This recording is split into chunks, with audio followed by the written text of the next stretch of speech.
Kemudian wana'ni bil mustahabbah, ada sholat yang termasuk sunnah tapi sebutannya mustahabbah, yaitu mawarodal khobar bifadlihi, sholat yang menurut hadis Nabi mendapatkan pahala keutamaan, walam yungkol al muwadzabatu alaihi, tetapi Rasulullah tidak melaksanakan secara terus-menerus. Ya, contohnya itu tadi. Misalnya qobliyah asar. Jadi kadang-kadang qobliyah isya itu ya dianjurkan, tapi tidak selalu. Rasulullah tidak selalu melaksanakan. Juga ada anjuran sholat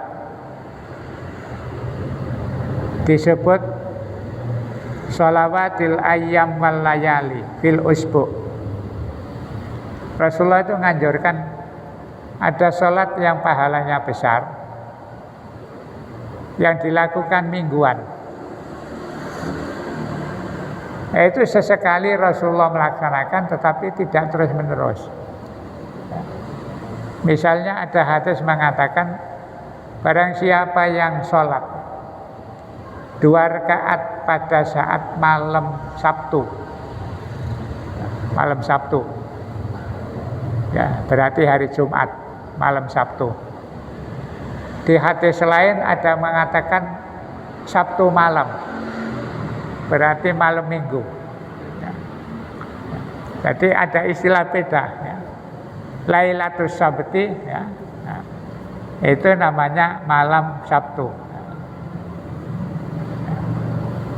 Jadi kata Rasulullah, kalau ada orang mau melakukan sholat 2 rakaat di hari Sabtu, kemudian setelah membaca Fatihah dia membaca ayat kursi, ya, 7 kali, kemudian membaca surat At-Tauhid. Surat At-Tauhid itu surat Al-Ikhlas, ya, Ikhlas 7 kali. Itu pahalanya sangat besar, tapi ya mingguan itu tadi. Nah itu Rasulullah ya kadang melaksanakan, kadang tidak. Ini namanya sholat mustahab. Ya. Ada lagi sholat mustahab itu tidak selalu dilakukan Rasulullah.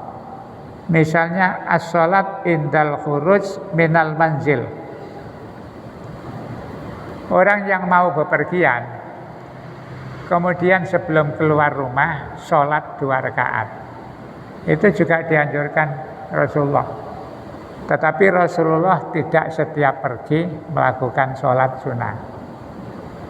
Maka kita sering melihat, bahkan mendengar, biasanya orang mau sholat sebelum bepergian itu kalau pergi jauh. Dulu tidak tahu sekarang ya.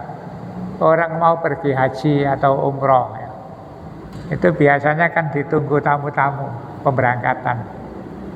Kadang terus ada yang bilang, ditunggu riyen bapak utawa ibu tasih sholat. Itu namanya sholat indal khuruj. Mau berangkat jauh, itu juga disunahkan untuk melakukan sholat 2 rakaat. Ya. Nanti datang dari bepergian itu juga kalau bisa sebelum masuk rumah itu sholat 2 rakaat. Maka di tradisi orang haji dan umroh itu begitu. Tapi sekarang kelihatannya nggak tape usum. Jadi dulu orang mau pergi haji itu disambut ya, istilahnya itu diantarkan mau ke asrama haji atau kemana ya. Itu biasanya sholat dulu. Nanti pulang, orang dulu jarang pulang langsung masuk rumah. Jujuk masjid, sholat 2 rakaat, setelah itu baru masuk rumah. Itu namanya sholat mustahabbah. Dianjurkan Nabi, ada hadisnya, tetapi Rasulullah tidak selalu melaksanakan, bukan muadzabah. Nah, begitu itu ya sesekali perlu ditiru supaya minimal itu punya catatan bahwa kita pernah sholat qoblal khuruj atau indal khuruj ya. Kemudian sholat ba'da safar ya. Nah, itu salah satu contoh.